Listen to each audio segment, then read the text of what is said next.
छोटा सा बात बताता हूँ कि मैंने अपने रफ्तार को कैसे बढ़ाया था। ठीक है, आप लोगों में से हमेशा क्वेश्चन रहता है ना, स्पीड कैसे बढ़ाएं, कैलकुलेशन फास्ट कैसे करें। उसी में मैं आपको एक बात बोल रहा हूँ कि ये जो स्पीड है ना, ये स्पीड कैसे बढ़ाएं, इस पॉइंट पर मैं आप लोगों को 2-3 बातें बताता हूँ, बड़े ध्यान से समझिएगा। ठीक है, एक होता है मेरे भाई यहाँ पर कंसेप्ट, समझना मेरी बात को, कि एक आपको हो जाता है कि आपको किसी चीज़ का नॉलेज है, और दूसरा होता है प्रैक्टिस।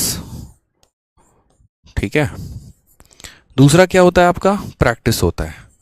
ठीक, अब मेरे भाई ये जो है ना, स्पीड कैसे बढ़ाएं, ये नॉलेज से कभी नहीं बढ़ता, कभी नहीं बढ़ता। और ये जो स्पीड है ना, ये डायरेक्टली प्रोपोर्शनल है पेपर में आपके अटेम्प्ट के। आपका स्पीड जितना होगा पेपर में उतना ही अटेम्प्ट करके आओगे। स्पीड कम रहेगा, पेपर में अटेम्प्ट कम हो जाएंगे। ये स्पीड कभी भी नॉलेज पर नहीं डिपेंड करता है, किस पर करता है, प्रैक्टिस पे। 2 लोगों की कहानी बताता हूं मैं और ज़्यादा नहीं, वो स्टोरी मैं अपनी ही शेयर करता हूँ। मैं भी था लाइब्रेरी में और मेरे साथ का बंदा एक अरविंद भी करके था।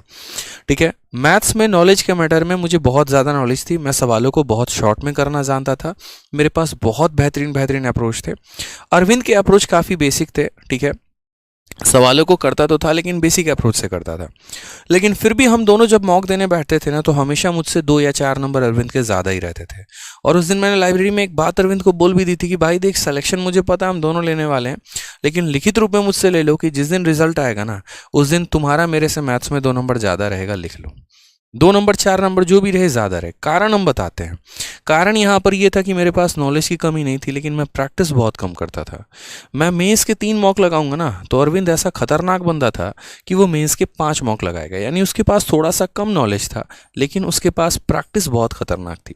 वो दिन भर मेरे भाई क्वेश्चन पे क्वेश्चन, क्वेश्चन पे क्वेश्चन लगाते रहेगा।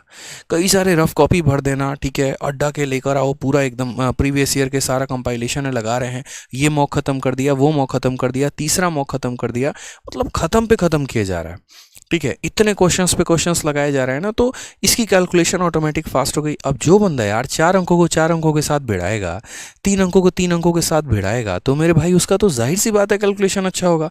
अब बच्चा चुपचाप ऐसे हाथ पकड़ के पूछेगा, सर कैलकुलेशन कैसे स्ट्रांग होगा? तुमको यार 20 तक का टेबल नहीं आता है, क्यूब नहीं आता है, स्क्वायर नहीं आता है। फिर ऐसे कितनी बार तुम यूट्यूब पर सर्च कर लो, 50 टॉपर के वीडियो देख लो, 100 लोगों के पास भटक के चले जाओ, गाइडेंस ले लो कि कैलकुलेशन कैसे बढ़ाए, कभी नहीं बढ़ने वाला। एक ही तरीका से बढ़ेगा और वो तुम्हारा प्रैक्टिस होगा। मेरे भाई जब तक तुम 39 को 37 से मल्टीप्लाई नहीं करोगे तो कहाँ से तुम्हारा स्पीड बढ़ेगा, बताना। पता तो होना चाहिए ना कि मल्टीप्लाई करने पे क्या है। अब बेसिक अप्रोच लगाओगे तो जीवन भी वैसे ही होगा ना, बेसिक सा। और आज यही कारण है कि हम दोनों एक्साइज इंस्पेक्टर सेलेक्टेड हैं। मैं भी एक्साइज इंस्पेक्टर हूँ, वो भी एक्साइज इंस्पेक्टर है, और उसको अपना मनपसंद शहर मुंबई मिला जहाँ वो चाहता था। तो डिपेंड करता है भाई, समझो इस बात को लेकर। ठीक है, तो ये बहुत बड़ा फैक्टर होता है। Knowledge doesn't play the game, speed है। ठीक है, आज एक कोई टीचर और किसी स्टूडेंट को आप बिठा दीजिए, टीचर के पास बहुत अच्छा नॉलेज है, स्टूडेंट के पास थोड़ा कम नॉलेज है, लेकिन मैं फिर भी गारंटी कहता हूँ कि जितने भी यूट्यूब पे टीचर्स पढ़ा रहे हैं ना, उनसे बेहतरीन एक स्टूडेंट का स्कोर होगा जो डेली प्रैक्टिस कर रहा है, क्योंकि वो प्रैक्टिस में है। ठीक है, तो स्पीड बढ़ाने का एक ही मूल मंत्र है, और वो मेरे भाई सिर्फ और सिर्फ प्रैक्टिस है। जितने सवाल लगा सकते हो उतने लगाओ, जितने प्रीवियस ईयर के क्वेश्चन सॉल्व कर सकते हो उतने प्रीवियस ईयर के क्वेश्चन सॉल्व करो। और ये यूट्यूब पर सर्च करना बंद करो, स्पीड कैसे बढ़ाएं, कैलकुलेशन कैसे टेक्निक करें।